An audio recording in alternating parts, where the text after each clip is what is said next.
Olá, nós estamos estudando a palavra, a Escritura Sagrada, sobre a autoridade dos salvos, e hoje iremos entender mais, à luz da Escritura, que a autoridade ela é exercida através da palavra e através do mover do Espírito Santo. Aleluia! Meu nome é Marcos Cefas, estamos aqui numa escola de servos para juntos estudarmos a palavra. Então, Efésios 6,17 diz: tomai também o capacete da salvação e a espada do Espírito, que é a palavra do Altíssimo, Iau Altíssimo, né? A palavra do Altíssimo. Aí tem, na maioria das traduções, a palavra Deus, que é a palavra de Deus. No hebraico não existe a palavra Deus, existe a palavra Elohim, que é uma junção de dois termos hebraicos, prefixo El, Aleph e Lamed, duas letrinhas do hebraico, que é uma referência ao Altíssimo, é o mesmo prefixo de Altíssimo. E o sufixo Rim, pronunciado Rim, que é Re, Iod e Mem final. Então essas 5 letras em hebraico são a palavra Al-Rim, que uma tradução da palavra seria o Altíssimo Eles. Mas, por questões diversas e adversas, os tradutores da Bíblia, modernos, preferiram colocar a palavra Deus, que vem do grego, né? É uma palavra que, na verdade, era um substantivo próprio, Zeus, e depois se tornou um substantivo comum, porque Deus hoje é uma referência a qualquer divindade. Eu tenho o meu Deus, você tem o seu Deus, assim como um dia um pai de santo, sem eu conhecer nem perceber, chegou, e eu estava pregando para um grupo de pessoas, e ele chegou assim por trás e falou alto: o meu Deus é o seu Deus, é o mesmo Deus. E o Espírito Santo me encheu de unção, sem eu saber quem era. Eu disse: de modo algum, eu sirvo ao único Criador dos céus e da terra, o Altíssimo, o justo, fiel e verdadeiro. E as pessoas ficaram admiradas, perplexas, porque sabiam que eu não era daquela terra, que eu não conhecia aquele homem, que aquele homem não andava normalmente, e não tinha aquela atitude. Foi uma atitude incomum que ele teve. Eu acho que o diabo querendo me envergonhar, e o Espírito Santo não permitiu, né? O Espírito do nosso bom Pai Iau. Então, Deus é um substantivo comum, né? Se você for na Índia, quem adora lá os deuses do hinduísmo, que é um pantenal de deuses, né? Eles vão dizer: o meu Deus é esse, o meu Deus é aquele. Então, Deus se tornou um substantivo comum. É claro que existem línguas hoje que não usam a palavra Deus, como a gente está falando aqui, que vem do grego. Eles usam uma palavra que faz referência à sua divindade, aquele que ele tem como merecedor de ser adorado. Ok? Mas no português e nas línguas latinas se convencionou acabar usando a palavra Deus. Então, embora a origem da palavra Deus em si não seja uma origem bonita, e que a verdade em hebraico, um dia eu disse para um grupo de homens: olha, na Escritura não existe a palavra Deus. No Antigo Testamento não existe a palavra Deus. Então, alguém se levantou lá na hora: então você está dizendo contra a palavra que não existe? Eu disse: não, nos originais não existe. A palavra Deus não existe, existe a palavra Al-Rim. Em hebraico, todo o Antigo Testamento existe a palavra Al-Rim. E o nome próprio do nosso Pai, que são 4 letras, que é o Iod, Re, Vav e Re. E o achado arqueológico mais antigo fala apenas de 3 letras, que é um achado que é datado pela época de quando Josué entrou em Canaã com a nação de Israel vindo do Egito. Depois, logo imediatamente depois da morte de Moisés, Josué foi levantado. Até Moisés já tinha preparado Josué para isso, né? Yahshua em hebraico.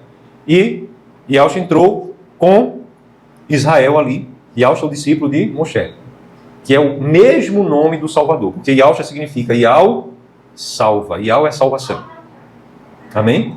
Salvação de Yau. Então, ali, naquele momento, esse achado arqueológico mais antigo tem apenas 3 letras, 3 letrinhas: Yod, Re e Vav, que são letras também que têm no hebraico som de vogal, em muitas palavras. Então, para haver um encobertamento, começaram a dizer que o hebraico é uma língua que só tem consoantes, que não tem vogal. Entretanto, existem consoantes, se quiser pensar dessa maneira, mas são consoantes vocálicas, que é a mesma coisa de dizer o diferente, né? Só para não dar o braço a torcer. No hebraico tem sim símbolos vocálicos e símbolos consonatais, ok? Como símbolos como B, R, T, né, D, são consoantes, e símbolos que dão som de A, E, I, O e U, que são a que a gente convenciona modernamente chamar de vogais. No hebraico tem som de vogais e som de consoantes. Eu estou dando pequeno aqui parênteses ainda nem entrei no estudo de hoje, né? Então a palavra aqui, versículo 17, tomai também o capacete da salvação e a espada do Espírito. Isso é parte da armadura. Eu não vou falar sobre a armadura hoje, mas como a gente está se referindo desse texto como ponto de partida, nós precisamos entender aqui o que é colocar o capacete da salvação. Imagine um guerreiro, um soldado, certo? Que antes de ir para a batalha, ele recebe o equipamento para a guerra. Cada atividade humana deve ter equipamentos próprios. Se você é um marceneiro, você pode até fazer muita coisa sem equipamento adequado. Mas com equipamento adequado, você vai exercer muito melhor a sua profissão, sim ou não? Sim. Agora imagine alguém, um médico, sem equipamento. Ele precisa do equipamento adequado. Imagine um soldado no campo de batalha sem o seu equipamento próprio. Ele vai fazer alguma coisa? Vai. E até de repente morrer, né? Pelo seu país, pelo seu povo. Mas se ele estiver bem equipado, ele vai poder fazer muito mais. Então, você e eu, nós somos soldados de um exército. A Escritura diz que o nosso Pai, ele é conhecido como o Ial dos exércitos, no plural. Amém? Ele é Ial dos exércitos. E eu e você somos parte. Inseparável, se você realmente, como eu, tem crido no Evangelho de Yahshua, nós somos parte desse exército. Aleluia? Amém? Aleluia? Amém? Olha, nem eu, nem o ensino da palavra dá para concorrer com a beleza maravilhosa de Aurora. Então vamos nos prender ao objetivo nosso aqui hoje, né? Aleluia? Amém? Então, amados, há necessidade, né, de a gente entender, e pode deixar a Aurora bem à vontade mesmo, aleluia. Só não pode andar por aqui ainda sozinha, né? Mas quando ela estiver andando também, alguém vai vigiar, né? Mas os outros não fiquem perdendo a palavra, o foco da palavra, não. No momento aqui, aleluia. Então, amados, o capacete da salvação é uma armadura, é um equipamento. Soldado hoje tem capacete? Tem. O capacete é ainda muito mais moderno, que é capaz de resistir até o impacto de dardos inflamados de alto poder de penetração. Não é só uma faca, nem uma espada, como antigamente o capacete protegia de uma espada, né? O guerreiro lá, mano a mano, tete a tete, pegava uma espada, bater na cabeça, o capacete ainda ia proteger. Mas hoje, o capacete tem um poder ainda maior. Estou falando literalmente. O apóstolo Paulo, pelo Espírito Santo, vai dizer que a gente tem que usar o capacete da salvação. Quando ele diz tomar o capacete, ele está falando para a igreja já tem. Você já tem o equipamento. Mas se você não usar, como eu falo do escudo da fé, você bota o escudo lá na parede e diz, olha, em 1900 e bolinha, vem aqui, vem me visitar a minha casa, vê como é bonito aqui na minha estante é linda, veja o meu equipamento de guerra. Ali o meu escudo, ali, aquele escudo ali eu venci batalha não sei onde, eu preguei não sei onde, eu evangelizei, houve libertação. Tem gente que vive assim só no passado, não vai ter valor. O escudo precisa estar sendo usado. Você precisa embraçar o escudo da fé. É a mesma coisa do capacete. Então o apóstolo Paulo ele diz assim, olha, você tem que tomar toda a armadura para você poder resistir no dia mau. E aqui ele vai falando de cada detalhe da armadura, mas esse é um dos pontos mais importantes, o capacete da salvação. Por quê? O que é que tem dentro da cabeça? Por que a cabeça é tão importante? É um equipamento tão caro como são os capacetes modernos. Para resistir a tiro de armas de fogo com alto calibre, né? Existe capacete que ainda consegue desviar .50. Então, são caríssimos esses equipamentos hoje. Mas para que investir tanto? Existe alguma estrutura aqui que é muito preciosa, né, não? Na cabeça das pessoas. Se você levar um tiro numa mão, um tiro no pé, até numa perna mesmo, se faz um torniquete para não perder sangue, a pessoa não morrer, falta de sangue, até mesmo no abdômen, até mesmo na parte alta do peito, né? Tem pessoas que levam um tiro, o tiro traspassa e a pessoa não morre, porque não atingiu ali um vaso de repente, né? Mas a cabeça não. Cabeça, dificilmente a pessoa escapa. E se escapar, fica vegetando pro resto da vida. Não é assim? Então, existe uma proteção para a tua cabeça, para os teus pensamentos. Qual é? É o capacete da salvação, que é também a mesma espada. O que é o capacete da salvação? E o que é a espada do Espírito? O que é? É a palavra do Altíssimo. Então não é a palavra de Marcos Cefas, não é a doutrina que nós, humanamente, ou cegos ou iludidos, estejamos seguindo. É a palavra da verdade. Não é a doutrina do grupo A, B ou C, o grupo herético. Nós devemos ter até cuidado com isso. Não é? Hoje se multiplicaram os falsos mestres, falsos profetas. Você liga um rádio, você nem tem rádio, mas hoje em dia em casa a gente nem tem, né? A gente tem um aparelho que a gente liga ele e acessa as rádios do mundo inteiro, se quiser. Né? E não acessa, e vê pregador ao vivo, olhando no olho. Só ele não vai estar vendo a gente, mas está vendo ele. Então existem muitos falsos mestres, como estava profetizado. A gente deve ter cuidado de usar o capacete da salvação, que é a palavra. E a espada do Espírito, o capacete é um equipamento de defesa. A espada é um equipamento de ataque. Ok? A espada do Espírito é a palavra. Veja só aí, vamos ler de novo, versículo 17. Tomai é usai, certo? Você precisa usar.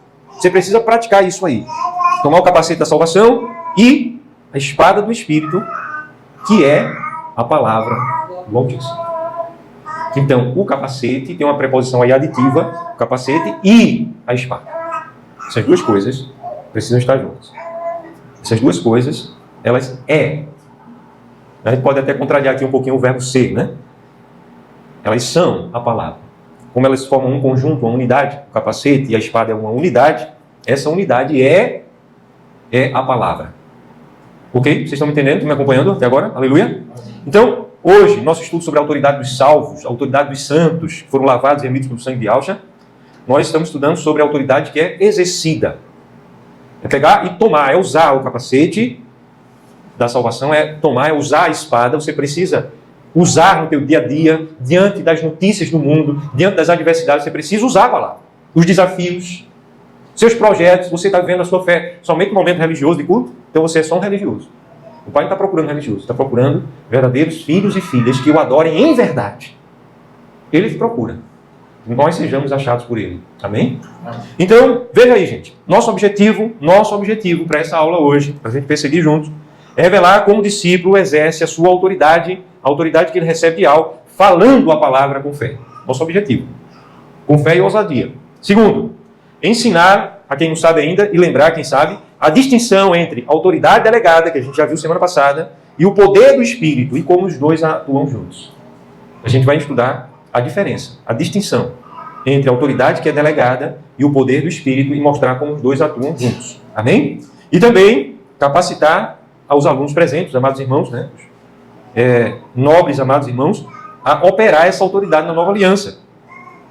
E um quarto objetivo é estabelecer fundamentos práticos para você decretar, para você ordenar as circunstâncias alinhadas com a vontade do Pai. Quando você fala a palavra dele, movido pelo Espírito dele, na direção dele, você é a voz dele. Então você pode orientar as coisas, dar ordem às coisas ao seu redor. Amém? Primeiro, a palavra falada é o primeiro instrumento da autoridade. Esse é o ponto 1. Autoridade falada. A fé em Yahweh opera através da palavra falada. Yahshua nunca lutou com emoções. Você vê isso exemplo nos evangelhos. Leiam, estudem, de frente para trás, de trás para frente, de capa a capa. Mateus, Marcos, Lucas, especialmente são os evangelhos sinópticos, né? O livro de Atos, o que os apóstolos falaram, de que Yahshua disse, e você não vai encontrar em momento algum ele lutando contra as emoções, mas ele sempre usou a fé. Ele dizia, está escrito. Ele falava, em verdade eu te digo. Ele declarava, sai dele. Ele declarava, levanta-te. Para a menina morta, para mortos, né? Ele disse, levanta-te. Para o mar, para a tempestade, ele disse, acalma-te. Então você não vai ver ele lutando contra emoções, ele tentando ensinar o mar, tentando ensinar demônios. Sabia que tem gente hoje em dia vai vivenciar um exorcismo que é real muitas vezes, e a pessoa fica tentando, diabo, você sabe que você é derrotado, em nome de Jesus, diabo, você vai ter que sair, tentando ensinar o diabo. Não, você não vai ter que sair não, você tem autoridade, você vai dizer, saia. Amém? Ele nos ensina sobre isso. Então ele nos ensinou a exercitar a autoridade quando a gente já está vivendo essa unção, essa comunhão. Então a autoridade é exercitada por palavras, não pelo silêncio. O nosso rei governa através da igreja e ele fala, nem só de como viver a uma e toda palavra que sai da boca dele, ele fala através da justiça. Então ele não vai decretar, o nosso Pai não decretou nada fora da justiça. E quando a gente fala a palavra, nossa palavra precisa estar alinhada com a justiça dele. Alinhada com a palavra é alinhada com a justiça. Aleluia. Quem está entendendo, diga amém. Então, a fé ela é operada pela palavra. A palavra é a espada do Espírito, como a gente leu em Efésios 6,17. Amém? A palavra é a espada. É através da espada que a gente ataca, é através da espada que a gente defende nossa mente de emoções, nossa mente de tentações, nossa mente de enganos, de ilusões, para a gente parar de perder tempo na vida e caminhar construindo coisas realmente concretas, reais, que vão permanecer para a eternidade. Amém? Vocês estão comigo? Vocês estão entendendo? Amém? Então, a palavra é espada. E a palavra, ela precisa ser revelada. Então é interessante que aqui em Efésios capítulo 6, versículo 17, aparece o que é traduzido por palavra, a palavra do Altíssimo, aqui no hebraico, no grego, perdão, é a palavra rema. No grego tem duas palavras, pelo menos, existem outras também, mas eu quero destacar duas que aparecem mais no Novo Testamento. É a palavra logos e a palavra rema. Tanto logos como rema é traduzido normalmente por substantivo palavra. Ok? Então, palavra aparece, muitas vezes é uma tradução de, no grego, logos. Outras vezes é uma tradução de rema. Aqui, em Efésios 6,17, a palavra no original é rema. E rema significa a palavra revelada. Logos é a palavra que vem da eternidade. E rema é a palavra que precisa de revelação. Então, quando você lê a Escritura, o capacete e a espada não é ter conhecimento sobre a palavra eterna. Não. O capacete e a espada é você ter revelação. Isso é algo íntimo. Revelação é algo íntimo, pessoal e intransferível. Por mais que eu venha aqui com oração, com jejuns, com unção, tentar transmitir a palavra a vocês, eu não tenho poder de transmitir rema. Se você estiver resistindo à palavra rema, se você não estiver amando a verdade, pedindo a Ele revelação, você vai ter só o conhecimento teórico da palavra eterna. Mas o capacete você só está usando quando você tem rema lá dentro. Amém? Quando você tem revelação. Quando você... Eu realmente agora entendo do Espírito do meu Pai. Eu realmente busco a Ele, não porque eu ouvi falar, mas porque eu quero viver para a glória dele. Você percebe isso? Então aqui, em Efésios 6,17, é a palavra... Qual a palavra? Rema. Amém? A palavra rema é a palavra que é espada e capacete. Guardaram isso? Amém? Se eu perguntar no final do questionário, vocês vão saber responder. Aleluia? Então, a palavra, ela só é espada contra o inimigo quando você fala com revelação. Não é falar por falar, não. Você fala porque você teve revelação. Você tem um entendimento íntimo, pessoal e intransferível. Amém? Que veio do próprio Espírito Santo para você. Aí você fala com autoridade. Não quer dizer que você vai falar gritando. Autoridade não é falar gritando, não, porque as pessoas confundem muito. Ah, fulano ali está pregando com autoridade. Qualquer ser humano tem a capacidade de aprender e de imitar. Mas existe aquilo que acontece quando vem do Espírito, e às vezes a pessoa pode até falar mansinho, vindo do Espírito. Porque os profetas, grande parte dos profetas, oravam, e oravam até em silêncio, falando consigo mesmo, mas era uma palavra de autoridade, porque tinha rema, era uma palavra cheia de vida, cheia de unção, de fervor do Espírito, amém? Não eram palavras frias, palavras de outros, não é? Mas palavras que se tornaram palavras próprias. E então, a palavra, ela só vai agir na tua vida, na tua história, quando você pronuncia essa palavra com viva fé. Com viva fé, com rema. A fé vai operar por causa do rema, da revelação. Senão a fé não opera, não. Só mero conhecimento, não. Você tem que ter revelação. Aleluia? Amém? Guardaram isso aí, gente? Isso é importantíssimo, viu? Então, muita atenção sobre isso. Então, a palavra falada, ela traz ordem.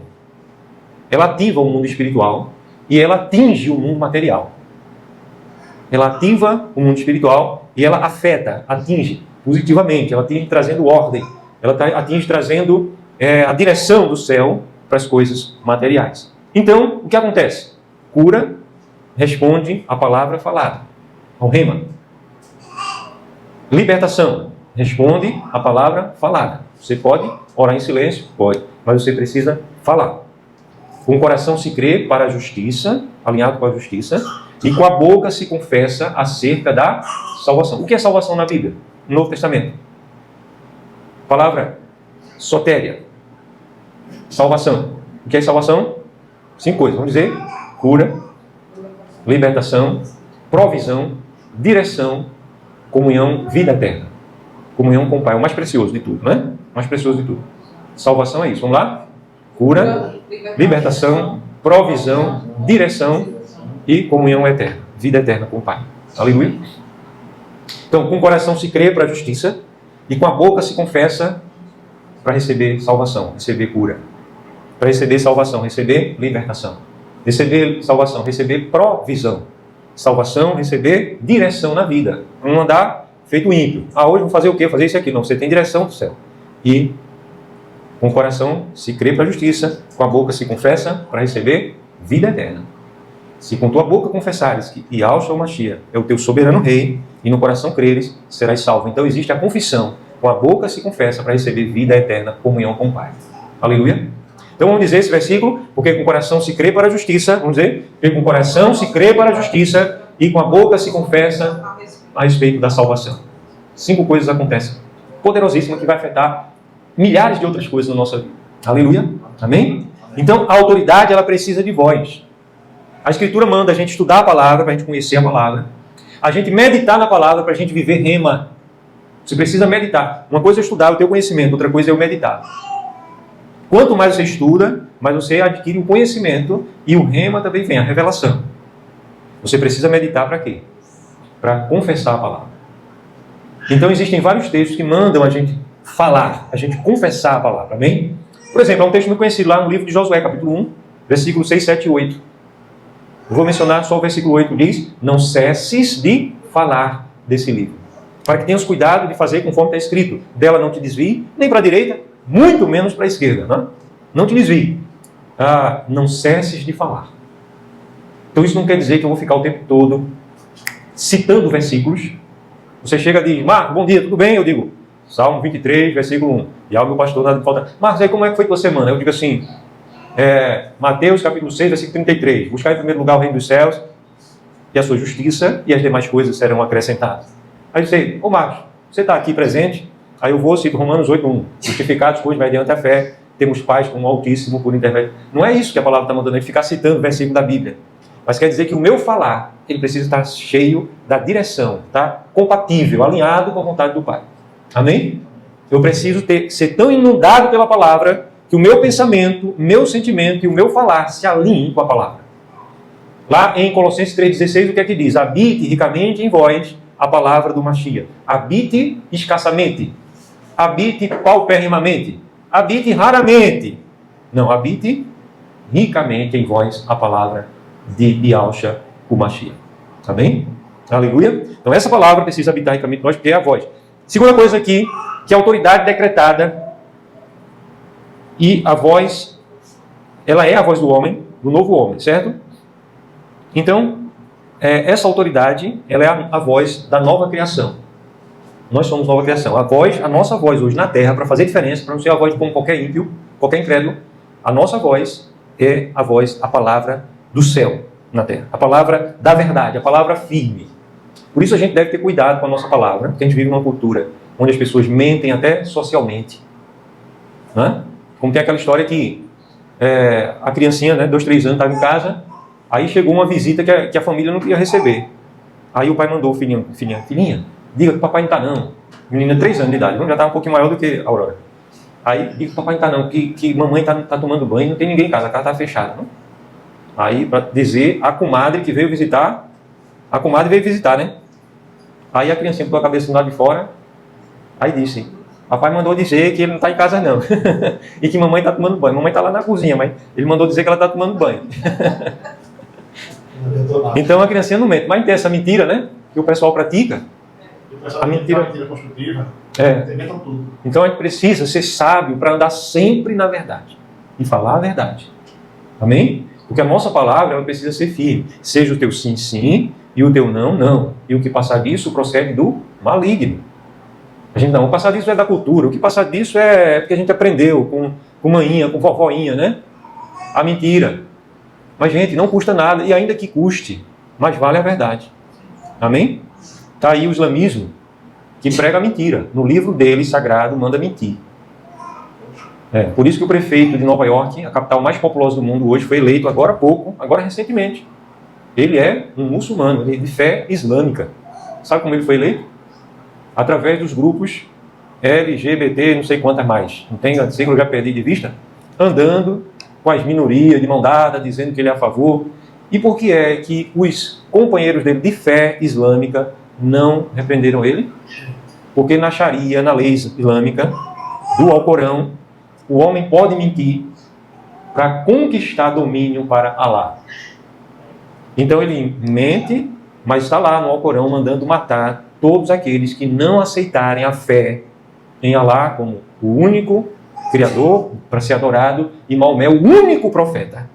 Isso é o que está escrito e que todo muçulmano confessa isso, viu? Alá é o único criador que merece ser adorado e Alá não tem nada a ver com o nosso Pai que se revelou nas páginas do Antigo Testamento, do Novo Testamento. Se você for estudar o caráter de Alá, que Maomé revelou nos livros do Alcorão, que é um conjunto de livros, o Alcorão, né? É o livro sagrado deles. Então ele foi eleito com esse discurso, andando de mão dada, com homossexuais, homens e mulheres lá, trans, sei lá o quê, não é? Com a bandeira lá. Mas eles lá, a lei deles manda matar. Os países que eles já dominaram, eles matam. As mulheres são apedrejadas, as mulheres passam a usar aquela vestimenta religiosa que só aparece os olhos e olha lá. Porque tem mais que diz que não é para aparecer nem os olhos. Então bota uma tela preta e a mulher fica com aquela roupa, pode ser o lugar mais quente do mundo. Aí se você for olhar para as nações onde hoje se implantou a Sharia, que é a lei dos muçulmanos, né, da fé islã, onde se implantou, as mulheres têm vestes bonitas, vestes honrosas. Elas exerciam atividade na sociedade, mas elas foram tiradas isso. E qualquer homossexual, masculino ou feminino, é morto. É morto. Não tem meia conversa não, nem tem recurso para STF não. Julgar não. Ok? Mas a gente vê aí essas comunidades defendendo. Essas comunidades, né, que se vitimizam com minorias defendendo isso aí. Então, a mentira é preconizada, é defendida e é ordenada por algumas dessas religiões que vêm dos homens. Mas a palavra do nosso Salvador de Yahshua é: seja o vosso sim, sim, e o vosso não, não. E o que passar disso vem do maligno. O que é que isso tem a implicar com a rema, com a minha palavra? Que a tua palavra ela vai ganhar poder espiritual, autoridade, à medida que você estiver zelando em tua palavra ser sempre a verdade. Porque não pode, da mesma fonte, jorrar água suja e água limpa. Água doce e água amarga. Então assim somos nós temos que ter esse cuidado. A gente clamou aqui num dos nossos cânticos: lava-me, purifica os meus lábios para te adorar. Então isso deve ser algo que nós devemos buscar. Se você não tiver rema, não adianta. Você canta maravilhosamente bem, você se emociona, mas se você não estiver buscando isso com entendimento real, no teu coração, ninguém vai poder fazer isso por você. Nem teu pai, nem tua mãe, nem teu avô, nem tua avó. Mas eu tinha um pai que era um homem consagrado. Não importa, eu tinha um avô que orava por mim. Aleluia! Grandes coisas vão acontecer, mas se você não se posicionar, você vai perder a maior parte delas. Ok? Então, gente, a nossa palavra, ela depende dessa transformação para a gente se alinhar com o rema. Então nós não vivemos mais mendigando, suplicando. Nós não precisamos mais estar negociando, nem jamais, nunca na Escritura se mandou negociar. A fé ela não é algo negociável. Eu vou fazer isso para merecer aquilo, em troca. Não. Ok? Existem coisas que nós fazemos que acionam realidades espirituais, mas não é troca, não é mérito. Se você anda em justiça, você colhe, é resultado da justiça. Você colhe os benefícios, os beneplácitos, né, da vontade do Pai. Okay? As benéficias da vontade do Pai você vai colher. Se você anda fora da justiça, você também vai colher, mais cedo ou mais tarde. Mas a justiça dos homens está aí. O Brasil tem nem justiça, então os homens não têm nem medo. O crime só aumenta aí. Quem sabe da impunidade, não tem justiça. Né? E a justiça dos homens é tão injusta tantas vezes, né? Mas a justiça do céu, ela não demora, ela vai vir. Nosso Pai tem sido longânimo, desejando que todos cheguem ao arrependimento. Está escrito assim, e assim nós cremos. Mas haverá o dia que ele vai julgar todos os homens por meio de um varão que ele escolheu e designou entre os homens, que é Yahshua. Então todos serão julgados e todos comparecerão perante o tribunal do Mashiach, Yahshua. Todos os homens e mulheres, todos estarão lá e toda a verdade será trazida. Amém? Então, nós, como nova criação, podemos falar, trazer ordem às coisas que há no mundo. Efésios 2, versículo 6, eu gostaria que você lesse o que está aí no capítulo 2, versículo 6. É um texto também bastante conhecido da igreja. Mas o que é que diz aí o versículo 6 do capítulo 2? E juntamente com ele, nos ressuscitou e nos fez assentar-nos nos lugares celestiais no Mashiach Yahshua. Então, você foi delegado a você, no momento que você creu para a salvação, foi delegado a você uma autoridade nos lugares celestiais. Você está assentado nos lugares celestiais com o Mashiach. Ok? Agora, essa autoridade, agora você precisa viver. Como você vive quando você fala. Então eu posso até testemunhar isso aqui, gente. Que existe uma coisa quando a gente crê no coração e a gente ora de lábios cerrados. Não estou nem falando você orar em voz baixinha ali, só você ouvindo, não. Fica ali, ó. Boca fechada. Existe uma autoridade. E existe outra autoridade quando você fala. Amém? Então as coisas se movem, como você fala. Você vê o nosso Salvador falando. Ele falava com árvore, para a figueira frondosa, mas sem fruto, ele disse: seque, murche e nunca mais ninguém coma fruto de ti. Ele não amaldiçoou, não estava dizendo mal, ele estava determinando algo. Os discípulos foi que, lendo a história, fazendo a leitura, disseram: a figueira que tu amaldiçoaste secou até a raiz. Ficaram muito admirados. Okay? Mas ele falou com a figueira, ele falou com a tempestade. Ele não foi. Quando os discípulos acordaram ele, o barco estava para afundar a qualquer momento, tempestade enorme. Imagina uma pessoa dormindo numa tempestade enorme, mas ele estava dormindo lá na proa, lá embaixo no barco. Acordaram ele: tu não te incomodas que a gente morra? Como se ele estivesse fingindo que estava dormindo. Ele tinha paz para dormir. Ele estava dormindo, mas foram acordar ele. Aí acordam ele, aí ele vai, se levanta e diz: espera aí que eu vou orar. Eu vou suplicar ao Pai. Não. Ele se levanta, vai lá em cima, no convés, e determina: vento e mar, acalma-te, emudece. E fez-se grande bonança. Depois, ele deu os parabéns aos discípulos. Não. Ele disse para os discípulos: parabéns, vocês foram buscar a pessoa certa. Eu estava lá embaixo dormindo, vocês foram me acordar. Ele disse: por que sois assim tão tímidos? Ou seja, ele se admirou com a falta de viver a fé, com a timidez da fé dos discípulos. Se você repreende uma criança que não tem estrutura, ainda você está sendo irresponsável. Mas se você repreende alguém que já é capaz de fazer algo e não fez, você está desejando a correção daquela pessoa. E normalmente quem tem amor é para o bem, né? Então Yahshua, quando ele repreende seus discípulos, ele estava repreendendo para o bem, porque os seus discípulos já tinham competência, já tinham aprendido a fazer isso. Não era eles, quando eles foram chamar ele, eles chamam oração. Quando você se volta para ele, você está orando. Você vai pedir socorro a ele, isso se chama oração. Mas se você já tem a direção da palavra, se você já tem a convicção da palavra, porque você já estudou a palavra, você já meditou na palavra, você já teve um rema da palavra, aí agora você vai para a circunstância e vai dizer: sai da frente! Amém? Com fé, com confiança no poder dele. Não é você, é a tua confiança nele. Você já tem rema. Você está falando a palavra da vontade dele, pelo Espírito dele, então se torna a palavra dele. Está claro isso, gente? Amém? Você não precisa ficar repetindo frases, feito aquelas bolinhas que as pessoas ficam contando, repetindo, porque julgam que no muito falar há poder, né? E aí vai uma bolinha, vai passar para outra, e depois volta de novo, e quanto mais bolinha, melhor. E Yahshua diz, está no Evangelho, qualquer pessoa pode ler: não, quando orares, não façam como os gentios, porque eles presumem que no muito falar serão ouvidos. Então, quanto mais, melhor. Eles julgam isso. Não. Mas você vai falar com o Pai. Você precisa falar em verdade. Então, quanto mais você busca ele em amor e busca forças nele para renunciar ao pecado, o mal, e andar em toda a verdade, mais tua palavra tem unção. Unção. Por que foi que Elias,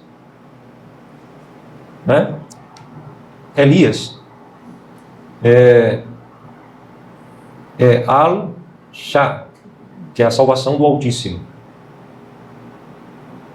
e Elishaial, Elias, e Isaías é Ishaial, salvação de Al. Yal salva, salvação de Al é Yalcha. Elishaial, Elias, ele, depois de morto, foi sepultado numa época de guerra, a cova ficou aberta, e vinha um enterro, logo depois do enterro do profeta Eliseu, não foi Elias não, viu? Profeta Eliseu foi sepultado e deixaram a cova aberta. E vieram sepultar um homem, vinham os exércitos inimigos, então jogaram o morto dentro da cova, e o morto, quando bateu dentro da cova, se levantou e saiu correndo. O morto, que jogaram com medo dos inimigos, dentro da cova do profeta Eliseu. Isso é correto, Eliseu? Não. O morto. Eliseu estava lá. O corpo, só o corpo, né? Jogaram o corpo do morto dentro. Quando o corpo bateu no corpo de Eliseu, ele voltou a viver, reviveu e saiu correndo. Por quê? Porque a unção que estava no cadáver do profeta. O profeta viveu uma unção tão grande que o outro, que foi lançado sobre o corpo dele, reviveu e saiu correndo. E aí o povo já não sabia se corria do morto ou se corria do exército inimigo, né? Aí o povo meteu carreira. Até que viram que ele realmente tinha ressuscitado, não era o morto que estava correndo, né? Então, a unção faz isso. Amém? A unção. O apóstolo Paulo, o apóstolo Shaul, ele diz que se habita em vós o mesmo Espírito que ressuscitou Yahshua de entre os mortos, esse mesmo Espírito que ressuscitou Yahshua também ressuscitará o vosso corpo mortal. Então você quer receber a ressurreição?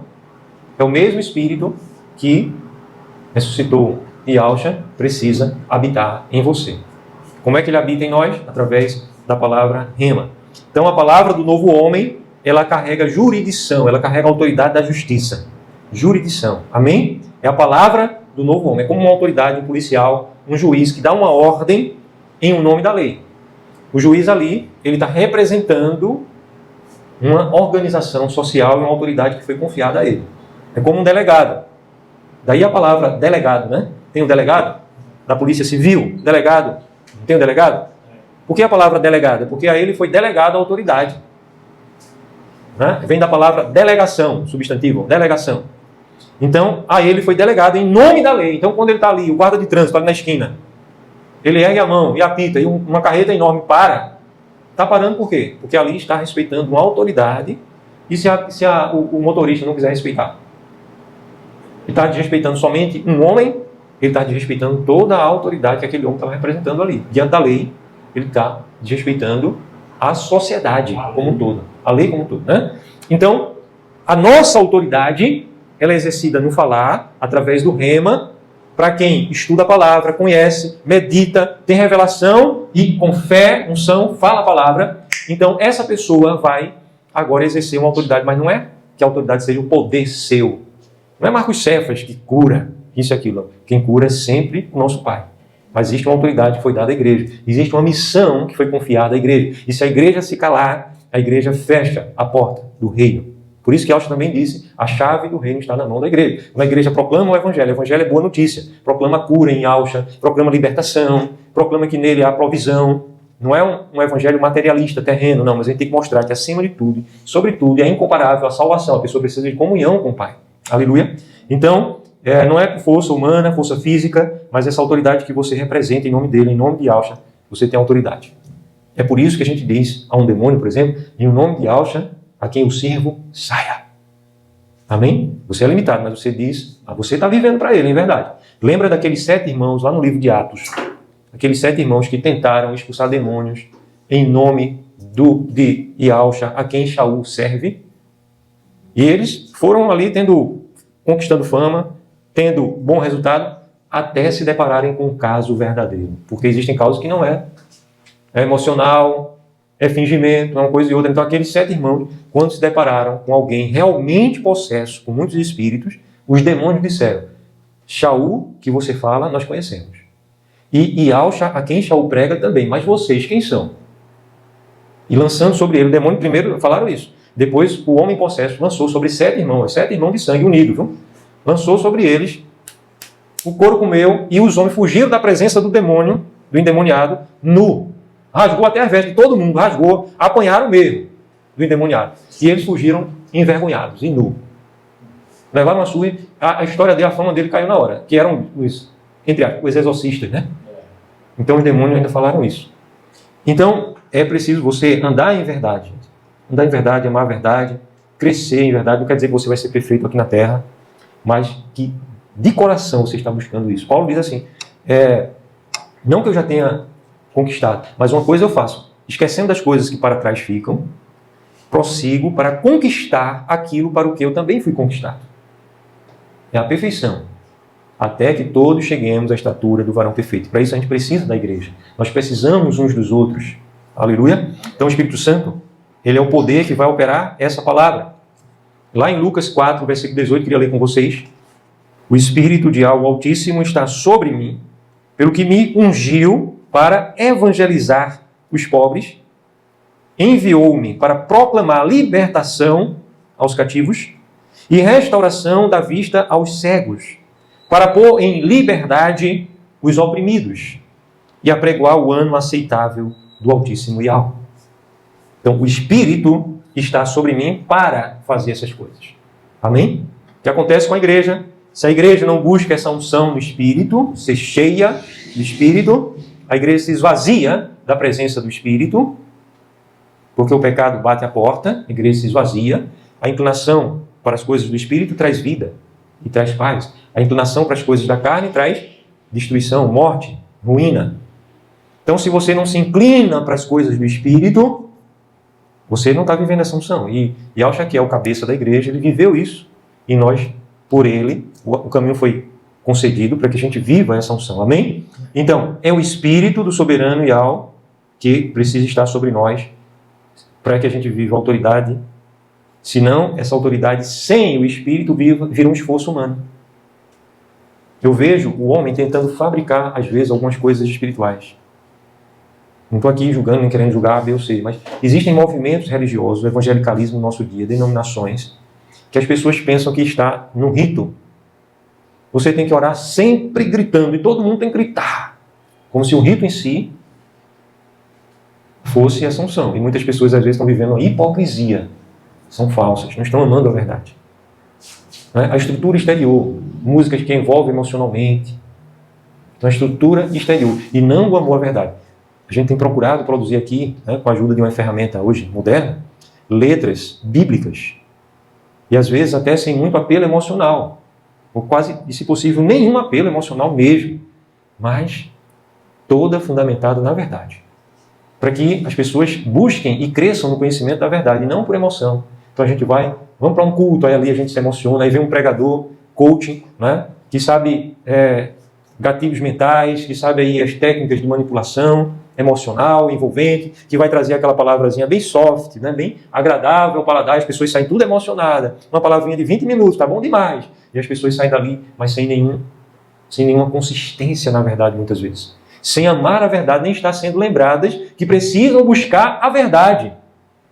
Porque elas ficam vivendo aquela fantasia evangelical, religiosa, o evangelicalismo dos nossos dias. E vai vivendo a vida empurrando com a barriga. Então, entra ano e sai ano e a pessoa não cresce nada diante dos olhos do Pai.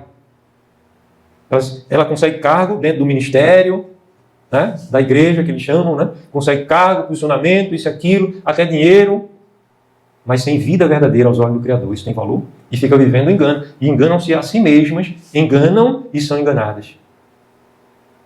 Então, a gente tem visto esse retrato das denominações, da religião no nosso século. Nós precisamos, gente, buscar e amar a verdade e buscar por si. Ainda que alguém esteja intercedendo por vocês, tem um poder grande, mas você, por você, precisa buscar a unção do Espírito. Ter uma vida cheia da unção. O Espírito, ele confirma a palavra. É o Espírito quem age, é o Espírito que confirma a palavra, é o Espírito que opera sinais, é o Espírito que destrói os julgos, os laços. Abra sua Bíblia lá no Evangelho segundo Marcos. Evangelho segundo Marcos. No final do capítulo 16, disse-lhes: Ide por todo o mundo e pregai o Evangelho a toda criatura. Quem crê e for batizado, quem crê e for batizado, ter aliança, crê e ter aliança, será salvo. Quem, porém, não crê, será condenado. Esses sinais vão de acompanhar aqueles que crerem. Em meu nome expelirão demônios. Quem crê, em meu nome vai expelir demônios. Falarão novas línguas. Pegarão em serpentes. Se alguma coisa mortífera beberem, não lhes fará mal algum. Se impuserem as mãos sobre os enfermos, ficarão curados. Esses serão curados. De fato, veja aí o versículo 19, vamos juntos? De fato, ou seja, isso é verdade, que o soberano rei Yahushua, depois de lhes ter falado essas coisas, foi recebido no céu e assentou-se à destra do Altíssimo Yahuwah. E eles, tendo partido, pregaram em toda parte, cooperando com eles o soberano rei e confirmando a palavra por meio de sinais que se seguiam. Então vejam aqui, gente, que Yahushua, ele subiu, sentou-se à direita do Pai. Os discípulos, de fato, foram pregando e aconteciam sinais. Por quê? Porque Yahushua estava confirmando a palavra. Ele estava com eles. Como é que Yahushua estava com eles se Yahushua está sentado lá à direita do Pai? Como é que Yahushua estava com eles? Era através do Espírito Santo. Amém? Então, a palavra, ela se torna vida através do Espírito. É o Espírito de Yahuwah, nosso Pai, que age, confirma, que liberta, que cura, que opera os sinais e prodígios. É Ele quem confirma a palavra. Lá em Mateus, abra também Mateus, a gente vai ler um texto menor, um pouco menor. Mateus 28, que é o último capítulo de Mateus, que nos diz algo semelhante ao que está aí. Mateus 28, versículo 18 a 20. E ao se aproximando, falou-lhes, dizendo: toda autoridade me foi dada no céu e na terra. Veja, aí a autoridade, né? Aí ele delega essa autoridade, 19, como a gente viu domingo passado. E, portanto, fazer discípulos de todas as nações, batizando-os em nome do Pai, do Filho e do Espírito Santo. E aqui eu quero dar um destaque, porque ele mandou que fosse batizado em nome do Pai, do Filho e do Espírito Santo, mas você vai encontrar no livro de Atos e nas cartas de Paulo, as outras cartas, os apóstolos batizando somente em nome de Yahushua. Por quê? Mas aqui no Evangelho, em Mateus 28, não está dizendo para batizar em nome do Pai, do Filho e do Espírito Santo? Porque o nome de Yahushua está o nome do Pai, Yahuwah. Amém? E o Espírito, qual é o nome do Espírito Santo? O Espírito Santo, ele nos dirige para vivermos, para crermos no Filho e glorificarmos ao Pai. O Filho veio para consumar a obra, para que a gente tivesse comunhão com o Pai e adorássemos ao Pai. Amém? Então, as três pessoas. A gente não vê a Escritura mandando a gente orar ao Espírito, a gente pedir algo ao Espírito. A gente ora ao Pai em o nome do Filho. E o Espírito está agindo em nós e através de nós. Essa é a orientação apostólica.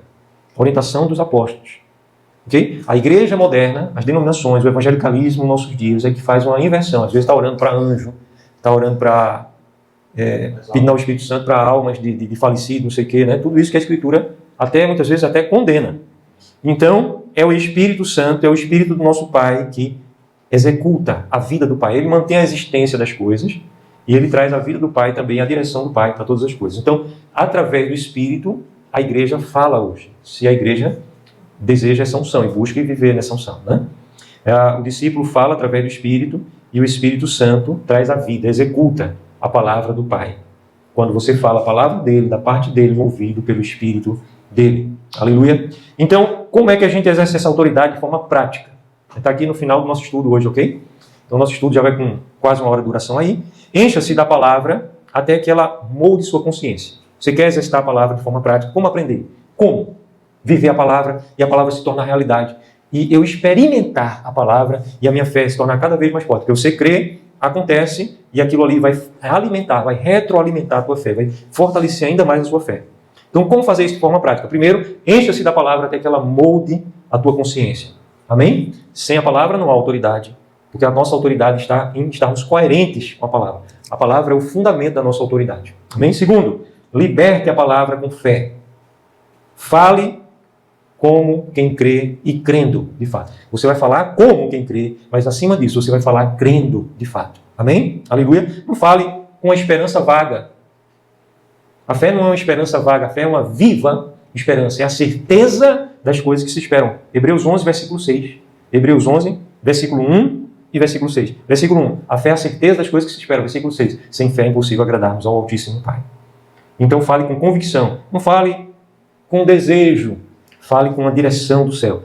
Você deseja na tua oração íntima, quando está conversando com o Pai. Depois que você recebe a convicção da direção dele, aí agora você pode falar as circunstâncias. Amém? Amém. Então a enfermidade cesse, desapareça, que a paz seja estabelecida, que as portas se abram, que as águas se movam. Você vai falar com autoridade. Outra coisa, prática. Primeira coisa, lembrando, encha-se da palavra. Segundo, libera a palavra com fé. Terceiro, ordene. Amém? As circunstâncias. Quarto, confie que o Espírito está agindo. Está agindo. Você fala, confia, mesmo se você não estiver vendo o resultado naquele momento. É uma semeadura.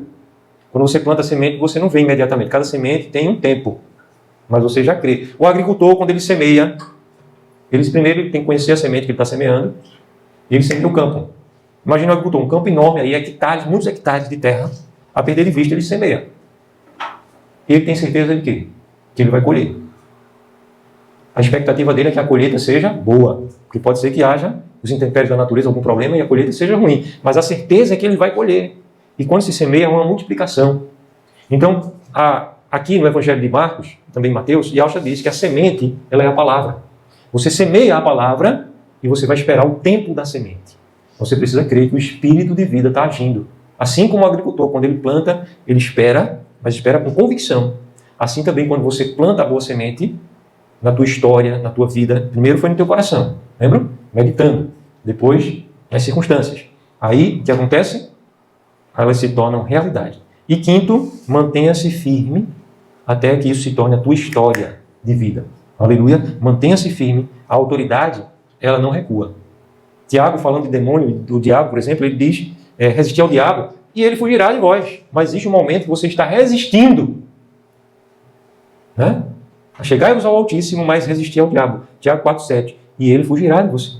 Você tem a certeza da vitória para aquela luta que você está travando. Às vezes o inimigo está se andando no teu empreendimento, na família, na amizade, na área da tua saúde. Você resiste. Pela fé, você bate o pé, fica ali e diz não. E a palavra diz resistir e ele fugirá de vós. Então não ceda no terreno mental as coisas espirituais. Amém? Ações de autoridade que a gente precisa ter em mente. Depois disso tudo que eu ensinei até agora, eu compartilhei com vocês, lembrando também, né, eu creio que muitos aqui sabem muito bem do que eu ensinei. Vocês são líderes, né? Nós somos hoje uma equipe de líderes, nós somos uma congregação, uma comunhão de líderes. Todo mundo aqui tem grandes experiências como líderes, né? Então, você precisa ter em mente algumas coisas para que você esteja exercitando essa liderança. Então você precisa falar a palavra consigo mesmo e falar. Momento de intimidade sua. Por exemplo, eu sou nova criação. Eu tenho uma autoridade que foi confiada a mim, me foi delegada. Né? Eu sou justiça do Altíssimo, justiça de alma no mundo. Você resiste ao inimigo, você vê as circunstâncias da adversidade, não fique mais lamentando, murmurando. Mas o diabo, ele é resistente. Interessante como ele é resistente. Ele sabe o final, ele sabe que ele vai ser derrotado, mas mesmo assim ele tem sido persistente, né? Então permaneça crendo. Declare a direção do Pai. Proíba o avanço das trevas. Proíba. Interrompa o avanço das trevas. Né? Proteja fronteiras, limites espirituais. Ministre cura, ministre libertação com ousadia. Ore por pessoas enfermas. Ore por pessoas que estão em crise com ousadia. E a manifestação do reino, ela acontece através dessa palavra. Então, lá em Mateus 8, abra Mateus 8, a gente vai ler 2 versículos aí. Evangelho segundo Mateus. A gente está aqui na retazinha final do nosso estudo hoje. Viu? Mateus, capítulo 8, versículo 16. Deixe sua Bíblia aberta, porque a gente vai ler outros versículos aqui também. Mateus 8, 16, diz assim: Chegada a tarde, trouxeram-lhe muitos endemoniados, e ele, o que ele fez aí? Ele meramente com palavras repeliu os espíritos e curou todos os que estavam doentes. Então todos que foram a ele, não foi todos os doentes que existiam no mundo, não. Todos que foram a ele, crendo para serem curados. Ele meramente com a palavra, está escrito isso, meramente com a palavra. Agora veja aí a ênfase, é a palavra. Ele podia ficar calado, fazer assim um gesto. Não? Mas existe um poder na palavra. Amém? É preciso que nesse estudo hoje fique muito claro isso. Porque a gente se acomoda, a gente fica numa zona de conforto. A gente fica vendo as coisas acontecer quando muita gente reclama. Mas nós temos uma autoridade, precisamos exercer através da palavra. Da palavra. Todos que foram a eles para serem curados, foram curados. Todos. Agora, a gente também não encontra ele dizendo assim, você já viu esse tipo de oração? Vai nos hospitais, nos leitos dos hospitais, afofando os travesseiros. Se existe um linguajar crentez, que as pessoas ficam usando esse chavão, repetindo sem meditar muito. Ele não orava assim. Vai curando, todo mundo que tiver com câncer, cura aí hoje. Né? Ele não saiu orando assim, porque tem muita gente que vai tributar a glória aos seus ídolos mortos. Tem gente que vai usar a cura física para mergulhar ainda mais de cabeça no inferno, para o mal. Que saúde não é bênção, não. Para quem está andando no mau caminho, saúde é maldição. Dinheiro é maldição. Agora, para quem está alinhado, né, quem tem o coração quebrantado, contrito, porque a razão da nossa existência qual é? Quem é a nossa vida e a nossa luz? Então, quando a gente vive, a gente entende que nós fomos criados, que a gente deve voluntariamente, por amor, viver para a glória dele. A gente também pode escolher desprezar. Não, vamos desprezar isso aí. Mas não existe outro caminho, não existe outro Criador. Não existe outro. Simplesmente isso, não existe. Uma questão de justiça. Foi Ele quem nos fez e dele somos. Foi Ele que nos fez. Mas a gente pode escolher dizer, não, eu não pertenço a Ele não, eu vou viver minha vida, eu quero viver minha vida como eu quero. E Ele, para isso, Ele também, na sua grandeza, Ele deu ao homem liberdade. Então mas haverá consequências, porque Ele é a justiça. Então Ele não vai desprezar o altíssimo valor daquilo que Ele é, para trocar por uma coisa sem valor nenhum, para dizer, não, eu vou passar a mão na cabeça. Não. Então, a justiça dele alcança e vai alcançar os homens. Mas, amados, nós precisamos entender aí a ênfase. Todos que foram a ele para ser curado, foram curados. E ele curou meramente pela palavra. Versículo 8 desse capítulo aí. A gente não leu ainda. Versículo 8 do capítulo 8. O que é que diz aí? Alguém pode ler, por gentileza? Que tem uma edição diferente da minha. Alguém lê aí, por favor, o versículo 8 deste capítulo 8 de Mateus. Versículo 8. O oficial romano respondeu: Não, senhor, eu não mereço que o senhor entre na minha casa, dê somente uma ordem e o meu empregado ficará bom. Aleluia. Então veja, aqui um centurião, que era um homem que cuidava de um grupamento militar, né, do Império Romano. Esse centurião, ele vai até o Salvador interceder por um servo que trabalhava na casa dele, que estava muito doente, muito enfermo. E Yahshua diz, eu vou com você até a sua casa. Aí ele diz, não precisa que você vá. Basta uma ordem, uma palavra tua e o servo será curado. Amém? Que fé, né? Que fé. Essa fé foi elogiada por ele. Mas interessante que ele disse claramente aqui, basta uma palavra tua e meu servo será curado. Conclusão da nossa aula hoje. O discípulo de Alcha tem autoridade, tem poder nele, tem a palavra e tem todo o acesso ao Espírito. Precisa amar isso, estar despertado para buscar essa vida de autoridade. A autoridade não é um sentimento. Eu estou sentindo que eu tenho autoridade. Eu estou sentindo que eu sou amado. Eu estou sentindo que eu sou perdoado. Não. É uma convicção da palavra, que vem pela palavra. É uma posição, é uma identidade, é uma consciência e é uma voz. A autoridade, ela é uma voz. Ela precisa de ter uma voz. Amém? Posição, identidade, consciência e voz. Isso é autoridade. Com essa voz alinhada à palavra e carregada pelo Espírito, você reina em vida. Romanos 5,17, nós somos chamados a reinar em vida. Aleluia. Amém. Então, aqueles que me acompanham até aqui, escrevam aí, eu vou viver a autoridade e reinar em vida. Amém? Somente quem chegou até aqui, é claro, vai escrever, eu vou viver, eu vou reinar em vida. Viver em autoridade, reinar em vida. Viver em autoridade, reinar em vida. Nessa ordem, ok? Diz assim, eu vou viver a minha autoridade, eu vou viver a autoridade e eu vou reinar em vida. Para a glória do meu Salvador, do meu Rei. Aleluia. Amém. Um abraço forte, bênçãos são multiplicadas no teu viver. Aleluia. Amém.